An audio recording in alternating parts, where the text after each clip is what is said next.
In this video, we're going to start to understand what object storage is, how data is stored in object storage, and how it differs from the more traditional storage types such as file and block storage.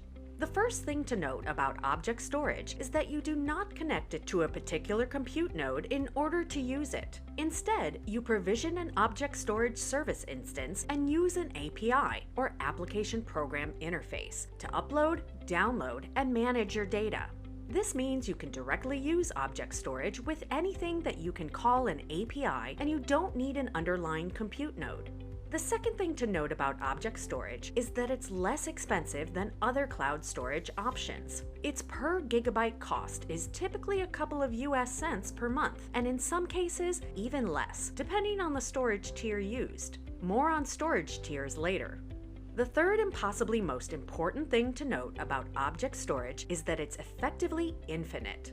With file and block storage, you specify the size of the storage you want in gigabytes or terabytes, and then pay a fee based on the size you provisioned. With object storage, you just consume the storage you need and pay per gigabyte cost for what you use. You can keep uploading files and the storage will never run out. So when would you use object storage? Well, object storage is great for storing large amounts of unstructured data.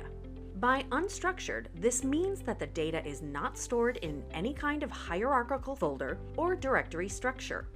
Object storage uses buckets, and objects are stored within these buckets in a structurally flat way. A bucket is a bit like a folder, in the sense that you can give them meaningful names, and of course have different buckets for different object types, but you cannot place a bucket within a bucket. When an object is placed in a bucket, it also has some metadata, data about the data, added to it, such as an object ID. This metadata helps applications to both locate and access the object, as well as provide information on the time that the data was stored or last accessed. When you create a bucket, you don't need to provide or define any sizing information. The bucket will just hold the data that you place inside it, and the service provider ensures that there is sufficient storage capacity available.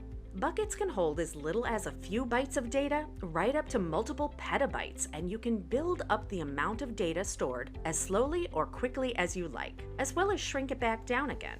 The service provider also takes care of resilience and making sure that the object storage solution is highly available. Some cloud providers offer different types of buckets within different levels of resilience. For example, they offer buckets which are resilient, but the data is only stored in one data center. This is a good option where data needs to reside in a particular geographical location, or in situations where high availability is less of an issue. They will then offer buckets which are highly available across regions, where the data is stored multiple times in different data centers or zones in the same region or even in multiple regions. These options usually cost more, but they provide both the highest level of resilience as well as availability for your data.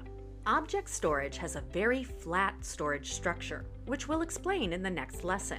This data can be anything from text files to audio files and video files, from IoT data to virtual machine images, from backup files to data archives. Pretty much any data which is static and where fast read and write speeds are not necessary would make a good fit for object storage. Object storage would, however, not be suitable for running operating systems, nor applications such as databases or anything else where the contents of the files changes. So, to summarize what we have learned in this lesson, object storage is used to store files, or objects, which are static. The data that you can store using object storage can be anything from text files to audio and video files, from IoT data to virtual machine images, from backup files to data archives. You cannot run operating systems or other applications, such as databases, using object storage. Objects are stored in buckets. You can have multiple buckets, but you cannot place buckets within buckets. You do not need to specify a size for a bucket. You can just use as little or as much space as you need. Many providers offer different types of buckets with different charges for each. Some are based on resilience and availability, while others are based on the frequency at which the objects inside are accessed. In the next video, we'll be diving into object storage data tiers and object storage APIs.